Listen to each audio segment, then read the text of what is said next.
Bagian 9. Papa sakit.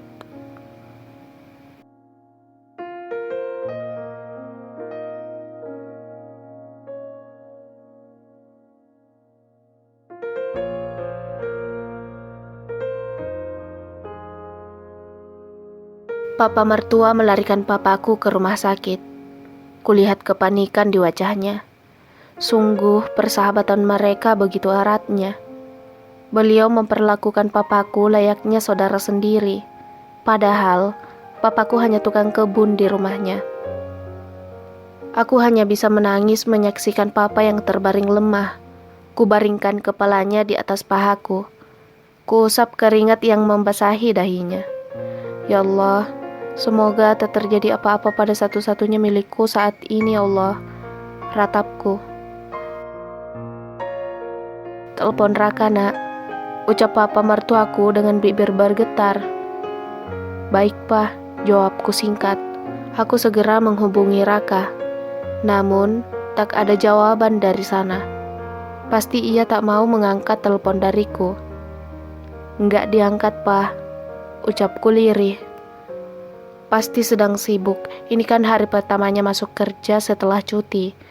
Ucap papa terlihat sangat khawatir. Aku mengangguk meskipun aku tidak yakin akan jawaban itu. Aku WA saja ya, Pak. Jawabku langsung mengetik pesan di aplikasi hijau itu. Papa mengangguk menyetujui. Pandangannya lurus ke depan berkonsentrasi menyetir. Kemampuan menyetirnya lumayan, meskipun usianya sudah cukup tua. Sampai di rumah sakit, Papa langsung dibawa ke IGD. Perasaanku tidak enak. Rasa perih kehilangan ibuku yang juga dirawat di rumah sakit ini kembali menyayat hatiku. Aku hanya bisa menangis menunggu kabar dari dalam ruangan sempit itu. Papa mertuaku berusaha menenangkan aku. Dadaku terasa sesak. Aku sangat takut kehilangan papaku. Tuhan, jangan ambil papaku. Belum setahun aku kehilangan ibuku. Lukaku masih basah dan perih. Kumohon tangguhkanlah ya Allah. Doaku dalam hati. Kulirik kembali ponselku. Kutelusuri chat yang kukirim pada si manusia salju. Ternyata masih belum centang biru. Padahal kulihat ia sedang online. Ah, Tuhan. Manusia seperti apa yang kau kirimkan padaku untuk jadi imamku? Jerit hatiku. Air mataku luruh membasahi pipiku. Rasa pedih yang kurasakan kian bertambah atas sikapnya padaku. Seharusnya ia sekarang ada di sini menghiburku dan memberiku semangat agar aku tak serapuh sekarang. Ngarep kamu, Win. Aku mengetuk jidatku protes terhadap pikiranku sendiri. Raka belum bisa dihubungi ya, nak? Jawab papa mertuaku dengan tatapan sayu. Ku jawab dengan gelengan lemah. Aku tak mau berharap lagi padanya. Karena pastinya hanya kecewa yang kudapatkan. Papa mertuaku meminta ponselku dan berkali-kali mencoba menelpon anak satu-satunya itu. Namun tak ada jawaban dari ujung telepon. Aku melihat kemarahan di matanya. Tapi aku hanya bisa terdiam, tak tahu harus berkata apa. Win, kamu tahu nomor telepon kantornya? Tanyanya lagi. Namun jawabanku tetap sama. Hanya menggeleng. Bagaimana mungkin aku tahu nomor kantornya? Bicara dengannya saja aku jarang. Buat apa kepo cari tahu nomor kantornya segala? Gumamku dalam hati. Aduh Raka, kemana anak itu? Sahut papa dengan nada kesal. Ia kembali duduk mencoba mengatur nafasnya yang kian memburuk karena emosi campur khawatir. Papa tenang ya, pasti sebentar lagi Kak Raka kesini. Ucapku mencoba menenangkannya. Walaupun aku sendiri tidak yakin kalau Raka akan membaca chatku. Aku hanya tidak ingin keadaan bertambah buruk. Kalau sampai darah tinggi lelaki yang kusebut papa itu kumat gara-gara stres. Ku atur deru nafasku yang semakin sesak. Bilur-bilur luka yang ia torehkan semakin perih. Aku tak berharap banyak darinya. Hanya saja, aku merasa sangat cemas akan keadaan papa, sehingga aku berharap ia datang. Jam di ponselku menunjukkan pukul 15, artinya sudah hampir 3 jam, aku dan papa mertuaku menunggu di sini. Namun belum ada kabar dari dalam. Aku semakin gelisah namun tak kutampakkan, karena kulihat papa mertua juga sangat gelisah. Bahkan ia tak menyadari jika hanya memakai kaos pendek berkerah dan celana pendek ke rumah sakit ini. Mataku tertuju pada sosok yang baru keluar dari ruang IGD. Seorang dokter wanita yang cantik dengan balutan hijab biru langit. Ia tersenyum ke arah kami. Kulihat papa langsung menghampirinya. "Bagaimana keadaan pasien, Dok? Tidak terjadi apa-apa kan?" tanyanya mendahuluiku. "Alhamdulillah, Pak. Kondisi Tuan Rahman sudah membaik. Tekanan darahnya sudah stabil setelah tadi sempat melonjak. Kami harap kalian bisa bantu kami menjaga kestabilan emosinya, karena sepertinya penyebabnya karena tekanan dan stres," ucap dokter cantik berlesung pipi itu lembut. Aku menarik nafas lega mendengar penjelasan dokter itu. Namun aku tidak mengerti apa yang menyebabkan papaku tertekan dan stres. Aku telah memenuhi keinginannya. Apalagi? Bisikku dalam hati. Aku dan papa menemuinya setelah dipindahkan ke ruang perawatan. Papa memilihkan kamar VIP untuk papaku. Ruangan yang bahkan lebih luas dari rumahku. Ruangan dengan kamar mandi dan meja makan di dalamnya. Bahkan dilengkapi dengan AC dan TV LCD menggantung di dinding kamar. Ponselku bergetar. Nama Raka tampil di layar ponselku. Aku menyerahkan ponsel itu pada papa mertuaku. Tak sanggup rasanya aku berbicara dengannya. Kuperhatikan papa mertuaku berbicara dengan nada kesal padanya. Aku sengaja menjauh dari sana. Kudekati papaku yang masih terbaring lemah. Bahkan, ia belum membuka matanya. Sekitar sejam lamanya, si manusia salju akhirnya datang dengan muka tegangnya. Ia menghampiriku yang berada di samping papa. Kulirik matanya, terpancar tatapan kecemasan akan keadaan papa. Baru kali ini aku melihatnya sebagai manusia yang punya hati. Kuperhatikan ia menggenggam tangan papa seolah menguatkannya. Kusadari ada hubungan istimewa antara mereka berdua. Atau mungkin karena sejak kecil papaku bekerja di rumahnya sehingga ia begitu dekat secara emosional pada papaku. "Papa pulang saja, biar aku yang jaga, Pa," ucapnya menatap papanya bersungguh-sungguh. "Tapi, kamu baru pulang kerja, Nak. Apa tidak lelah?" jawab papa mertuaku. "Tidak apa-apa, Pa. Aku masih kuat kok." Ia tersenyum meyakinkan papanya. Sikap manisnya kali ini benar-benar membuatku bingung. Padahal, tadi aku sudah siap untuk mengusirnya. Tapi melihatnya bersungguh-sungguh, mau menjaga papa, aku mengurungkan niatku. Aku menjauh dari papa. Kubiarkan ia duduk di sisi papaku. Karena sejak tadi aku menunggunya menjauh dari situ, tapi tidak juga ada tanda-tanda bahwa ia akan beringsut dari sana. Dokter cantik yang mengabarkan keadaan papa tadi terlihat masuk dalam ruangan kami. Ia terlihat bicara dengan papaku dengan wajah serius. Aku menajamkan pendengaranku untuk mencuri dengar dari mereka. Kami belum bisa mengambil kesimpulan tentang penyakit yang diderita Tuan Rahman. Namun dari tanda-tanda yang ada, sepertinya ada masalah pada ginjalnya.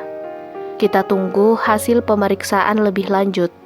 Insya Allah besok kita sudah bisa melihat hasilnya, ucap dokter itu lembut.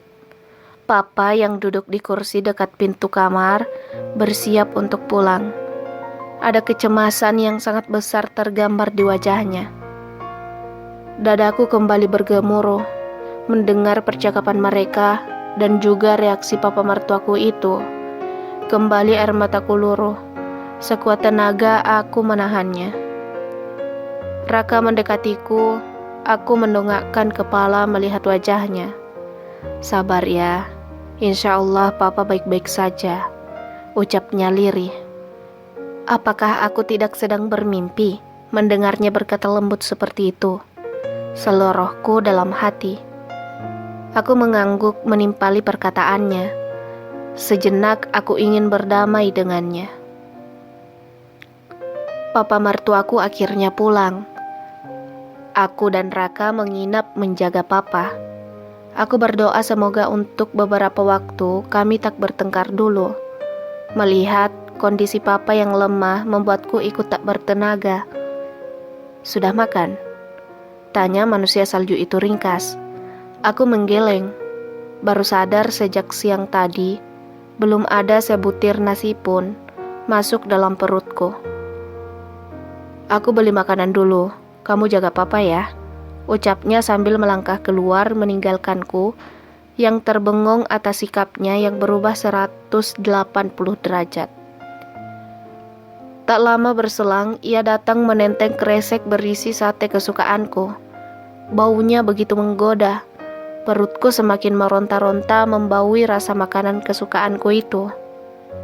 Tanpa kuperintahkan, ia mengambil piring dan menghidangkan makanan itu di hadapanku. Makanlah, pasti cacing di perutmu itu sudah menggeliat lapar, ucapnya sambil tersenyum tanpa rasa bersalah. Aku tak menjawabnya, langsung kusambar piring berisi sate dan lontong yang berada di hadapanku itu. Aku tidak mau jika ia menyaksikan ilerku terbit gara-gara aroma sate yang begitu menggoda perut laparku. Raka tetap di samping papa semalaman. Sementara aku tidur di sofa panjang yang tersedia di kamar perawatan itu. Aku sengaja tidak tidur di kasur yang ia siapkan untukku. Meskipun ia bersikap baik padaku malam ini, tetap saja aku tak percaya padanya. Takut ia macam-macam padaku. Enggak deh. Bisikku merasa geli. Keesokan harinya, hasil pemeriksaan papa akhirnya keluar. Papa divonis menderita gagal ginjal. Lututku lemas mendengar penuturan dokter yang menerangkan penyakit papa dengan bahasa yang rumit. Hanya itu yang dapat aku tangkap dari penjelasannya. Papa harus melakukan serangkaian perawatan intensif, termasuk cuci darah. Aku terduduk lemas memegangi dadaku yang kian sesak. Tak mampu membayangkan bagaimana penderitaan papa menjalani serangkaian pengobatan itu. Dan yang lebih membuatku bingung adalah dari mana aku memperoleh biaya pengobatan papa. Bahkan jika aku menjual rumahku sekalipun, tak akan cukup untuk menutupinya. Pikiranku kacau, hanya air mata yang terus menderai membasahi wajahku yang kusut. Apalagi sejak kemarin, aku tidak mandi dan ganti baju. Kuedarkan pandanganku di sekeliling ruang perawatan. Kulihat Raka duduk di samping papa. Sesekali menyeka keringat di dahi papaku. Aku merasa heran atas sikapnya. Kok jadi baik gitu ya? Dasar manusia berkepribadian ganda. Ocehku dalam hati. Lirikan matanya tertuju padaku. Mungkin risih karena aku memandanginya sejak tadi. Kenapa? Jangan menatapku, nanti jatuh cinta. Sahutnya bergaya seperti bocah ABG yang sedang cari perhatian.